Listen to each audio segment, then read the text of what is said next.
Bonjour Eric, Bonjour Mario. tu vas bien? Ça va et toi? Ça va bien. Alors l'année 2022 se termine, comment ça s'est passé pour General Investments? L'année 2022 se termine et c'était une année chargée. Chargée dans le bon sens du terme parce qu'on a eu beaucoup d'activités, on a été beaucoup sur les routes avec mes collègues Alexis et Eva. J'avoue que les marchés en plus ont été fluctuants, mais fluctuants avec mergitude, hein, comme disait le proverbe.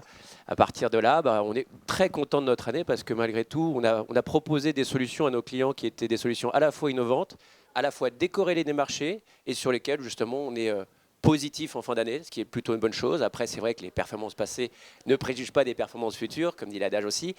Mais là encore, on est très content de cette année et on a hâte d'être à 2023. Alors oui, positif en 2022, c'est bien. Et alors passons maintenant à 2023. Que préparez-vous, des projets particuliers?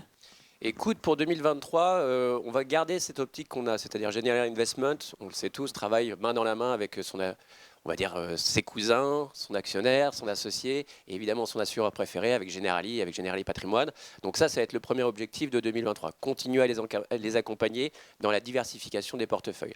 La deuxième étape, ça va être évidemment pour nous aussi de chercher un peu d'indépendance, même si j'aime pas ce mot indépendance, mais étendre notre cercle des partenaires et on va se tourner vers de plus en plus de plateformes pour proposer nos solutions innovantes, pour proposer des petites pépites qui arrivent aussi, parce que c'est vrai que dans l'écosystème de General Investment, il y a quand même des belles sociétés qu'on va mettre en avant pour 2023. Donc chargé, je pense que ça va être encore l'année 2023 sur le même thème que 2022. On se souhaite maintenant d'avoir une année moins compliquée d'un point de vue guerre et d'un point de vue marché économique et évidemment environnement géopolitique.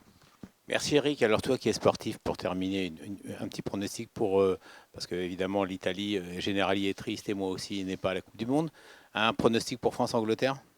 Alors déjà, France-Angleterre, ça va être un match compliqué, rugueux, hein, on connaît les Anglais, et cette fois-ci, ce ne sera pas du rugby, mais ce sera sur le ballon rond.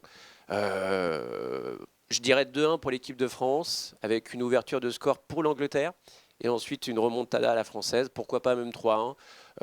Et dans l'ordre, je vais dire Giroud, je vais dire ensuite Griezmann, et je ne vois pas forcément de but de Mbappé cette fois-ci, mais s'il peut en mettre encore un autre et devenir à la fois meilleur buteur et meilleur passeur, ce serait formidable. Ah bah c'est précis Eric, c'est noté, on fera un petit point après, hein. À très bientôt, bonne fin d'année à toute l'équipe de Generali. Merci beaucoup Mario et bonne fête de fin d'année à tous. Merci.